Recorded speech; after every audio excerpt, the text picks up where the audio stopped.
Hey, what is going on, Leos? But sure, I am going to do a general read. It is a general read, so it may not resonate with everyone. It is for your sun, moon, rising, and your Venus. For all you cross watchers, roles can be reversed. Always feel free to comment down below. I've actually implemented doing oracle cards at the beginning. I like to pull one. I always wanted to do it. I enjoy when other people do it. Rose does it. I just never did because I never felt one that spoke to me. You know, that I connected with until I found the Archangel Oracle deck. Absolutely love it. I've been wearing this Archangel Michael pendant for a very, very long time. It was a gift from my grandmother. But so I feel like maybe I was destined to find this deck. I was just rooting around and I found it. She has a lot of butterfly decks and like frilly pink ones and stuff, but I just didn't connect to them. So I found this, loving it. Let's pull one. Universe, give me a card for Leos.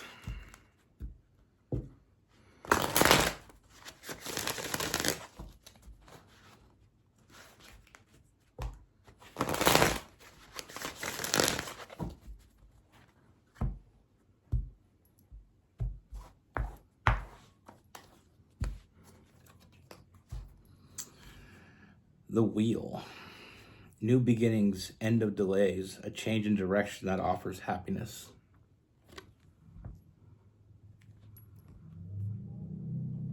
Like it.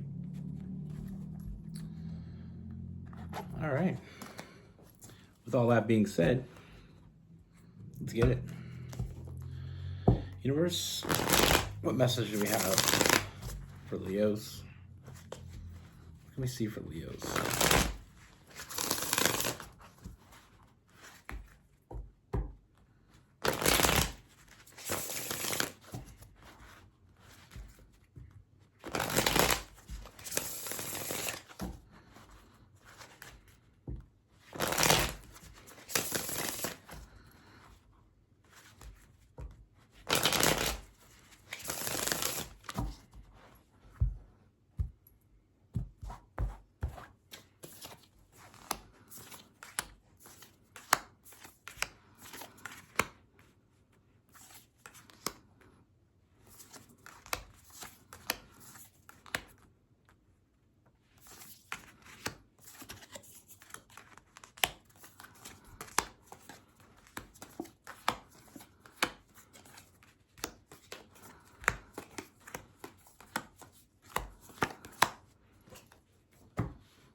All right, Leos. Well, so there's this very distinct energy in this read. Very distinct. Now, for some of you, this may be someone you've known for a while. For others, this may be someone new. But I definitely feel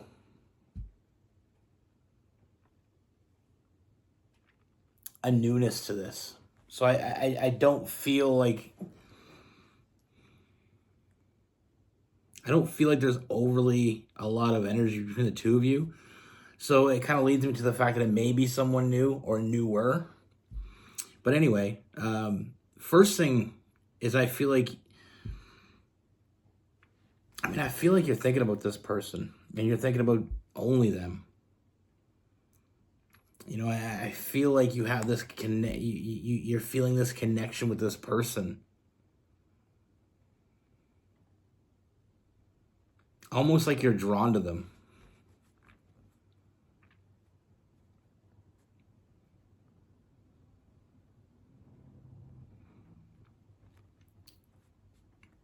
And I feel like you feel something between you and this person. Like you feel something that seems very, very real.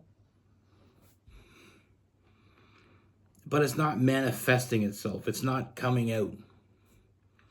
You know, it's like you feel... I mean, it's causing this internal struggle within you because I feel like you feel connected to this person. You feel like there's potential with this person. like real potential, feeling like this is who you've been waiting for, that type of potential.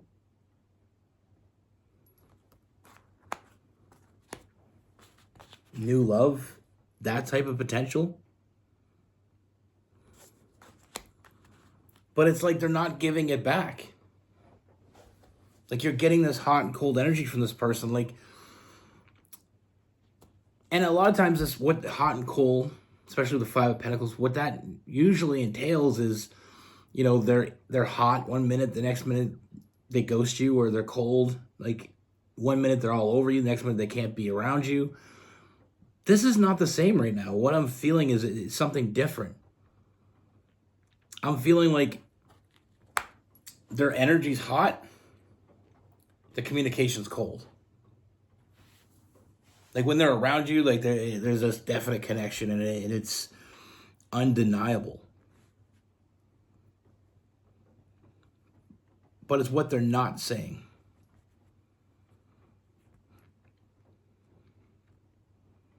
You know, and I feel like it may lead you down the road of feeling like maybe they're not into you. Maybe they're not interested. Don't go with that. Trust your intuition, your first intuition with this person. That connection you feel, it's real. This person, what I see, and we'll get into it, they're a lot more interested than you think they are. You know, I feel like this person's holding back their true feelings for you. I feel like their feelings hit quickly. And you're thinking about them, they're thinking about you. Now, I feel like they are holding back with that Eight of Swords, a self-imposed prison. And we have the Seven of Swords, so they are hiding. They're hiding something, and they've got it locked away. Their feelings for you is what's caused this. And what I mean by that is it's caused them to overthink. It's caused them to be defensive. Overthink with the Four of Swords and Nine of Wands. It's a very defensive energy. It's almost like they found you. They instantly were connected to you. And that scared the shit out of them.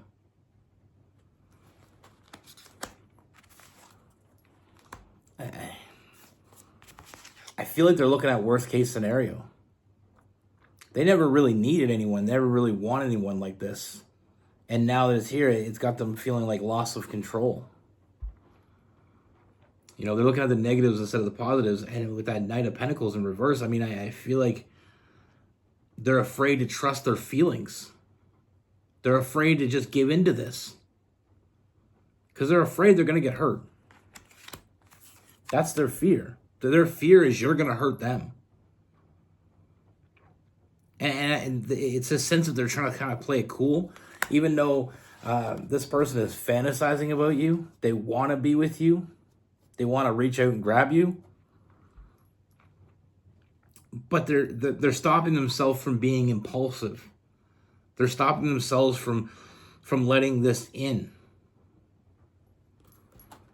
With that Knight of Wands, that Sagittarius energy. They're afraid to let you in. They're afraid of getting hurt. But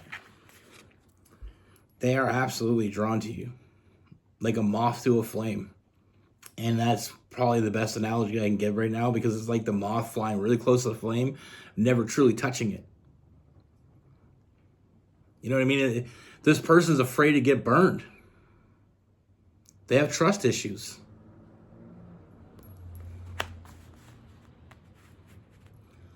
But they know what they want. Their feelings for you are real. And I feel like the feelings they have for you will overcome their fear of,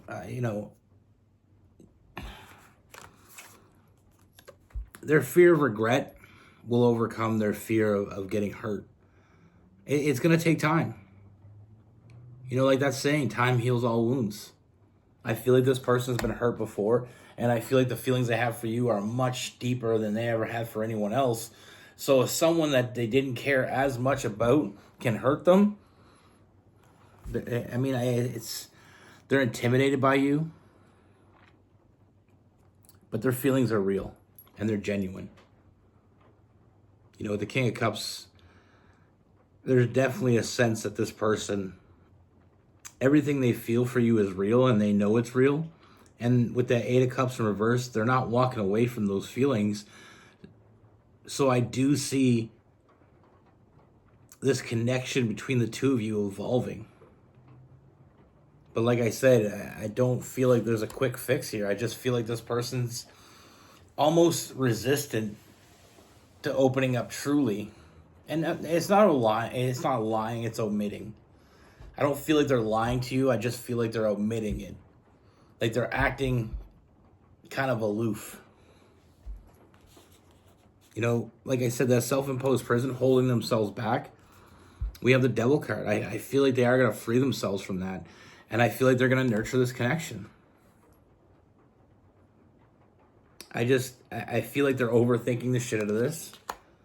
Like I said, fear, anxiety, that's all creeping in. But one thing that makes me believe truly that this is going to move forward is the Fool. They're already in. They just haven't told you yet. You know, trust your feelings here. You know, you saw something with this person. You felt something with this person. You know, it will manifest itself. And I feel like it was meant to. But like I said, I mean, this person, like I said, they're fantasizing about you. They're thinking about you. This person isn't looking for the next ex. That's the feeling I keep getting. I keep hearing it in my head. They're not looking for the next ex. They're not looking for the next ex. You know, they're looking for that real one. And they found you. And just because they found you doesn't mean they're not scared. They're scared to let you in. Which I know for a lot of you listening, you're thinking, okay, why are they scared? They seem pretty tough to me. Total different type of energy. Some of the toughest people physically in the world are the weakest when it comes to letting, you know, it in. Letting anyone in. You know, physical toughness, physical or tough appearances doesn't necessarily, you know, you can't always read a book by its cover. But like, I feel like this is manifesting itself in something real. You know, you will get what you want from this connection. I feel like this person has a lot to lose. And they just got to learn to trust. And I feel like once they do that, once they find balance, sky's the limit here. I mean, I feel like all I see is winning. With the Six of Wands, it's all about the win. You both win. This is a win-win situation. You know, so don't think they're not interested.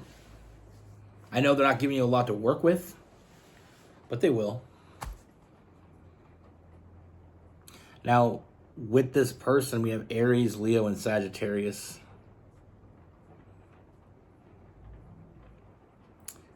We have Libra and Aquarius. We have Capricorn and Virgo. Pisces and Scorpio.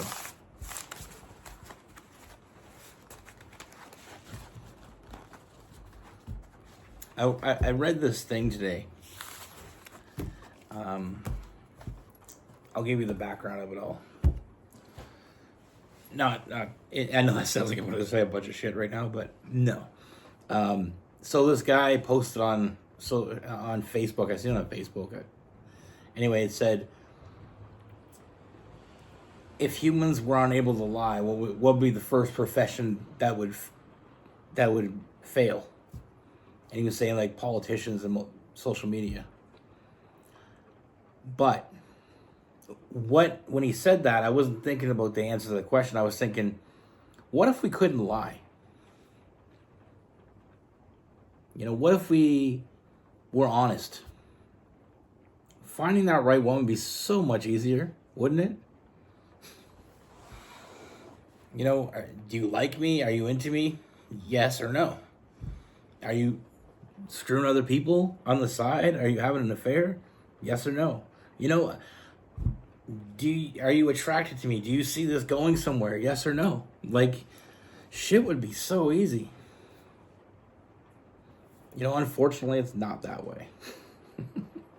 But I was thinking, wouldn't it be great? Wouldn't it be great? It would make dating so much easier. You know, are you just trying to get in my pants? Yes or no? You know? Shit, that'd be simple. It can be that way, though, and I wish it was. That's why I always say the pillars of a strong friend. You know, building a strong foundation is paramount, and it's built on honesty. It's built on trust. Built on loyalty. You know, I'm a Leo rising. Loyalty is the biggest thing for me. You know, and second. Rose is always laughing at me because my lion really comes out sometimes. And I like being pet. I like getting pet the lion. And what I mean by that is when I do nice shit for people, I just want to thank you. I want you to appreciate it. I don't expect you to show up and do the same thing for me. I don't expect you to, you know, we were out one night. We were at a restaurant and we had incredible service. The food was amazing. Gave him this big tip. And the girl came by, she grabbed the money and she noticed the tip and didn't say a word. Now, I don't expect her to throw a party for me. Say thank you, you know? I'm saying thank you to you for the great service. And it's not, I don't feel like that's petty. It's the same as a buddy of mine, a couple weeks ago, he was moving. So he called me up and he said, you know, hey, can you help me move? And I was like, yeah, sure, no problem. He's like, I called a couple other buddies, you know. Come to find out, nobody else showed up, just me. And we spent 4 hours moving his stuff, almost 5. And all he did was complain about the people that didn't show up. And I get it. And I get it that I pissed him off. But anyway, when we're all done, I was like, well, I'm going to take off. He's like, all right, man. I just want to thank you. I give you 5 hours, you know? I don't think that's petty at all. I think that's, you know, I want appreciation when I do something. Now, if I were to give to charity, I don't expect them to write me a Hallmark card and say thank you, because that would take away from me giving to charity. But see, that's why I bring my kids up the way. My kids, you give them something, they say thank you. You know, you open the door for them, they say thank you. I'm just a little, I don't know, maybe I am petty. If I hold the door for someone, say thank you. You know what I mean? Like, it's not rocket science. I told this story, not to seem petty, but I feel petty. Like, with the waitress, I gave her a big tip. You know, well beyond the 20%. I gave you the 20%. I get it. That's part of the job. You did your job. You don't have to say thank you to me, but I feel like she could have just said, oh, wow, or something. You know what I mean? Like, I didn't expect the cake to roll out and, you know, sparklers and fireworks, but... And it made me regret it. To a point. It's not like I asked her for it back, but... You know, and so anything else, like, I mean... Like Rose's sister, her car broke down one time out in the middle of, it was snowing like crazy. It was the middle of nowhere. I show up. I couldn't fix it on the spot, but I had to go find her. I show up. I drive her home. I get a buddy of mine the next day, get a tow truck, get her car, take her to the shop. Got him to give her a really good deal. And nowhere in there I got thank you. I think if you go out of your way for someone, at least, a thank you's nice. I don't do things for appreciation, but appreciation would be nice. I can't stop the pettiness. I don't know. What's funny is I'm the opposite when it comes to the people. Like, when people do nice things for me, I go above and beyond. I feel like I owe them something. Maybe I'm a weirdo. You know what I mean? Like, if you come do something nice for me, I feel like I got to do 3 nice things for you. I don't like being in debt to anyone. Anyway, let's get so far off topic. Be good. Take care. Love y'all.